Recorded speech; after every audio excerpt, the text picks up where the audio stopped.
Tässä videossa kerrotaan, kuinka voit kätevästi tarkistaa omat kurssivalintasi. Eli Vilmassa tämä kurssitarjotun välilehti, jossa näkyy ensin nuo esivalinnat, sitten tämän vuoden valinnat ja sitten täällä lopussa nuo 2017 ja 2018 valinnat. Niin kannattaa laittaa tuo etsi-toimintoluukku tuonne yläkertaan, eli Ctrl F.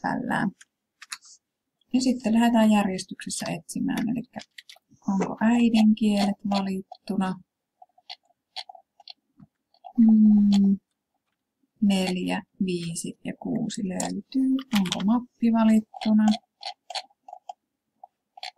4, 5, 6 ja 8. 7 kurssi ilmeisesti tulee sitten vähän myöhemmin. Onko englannit valittuna?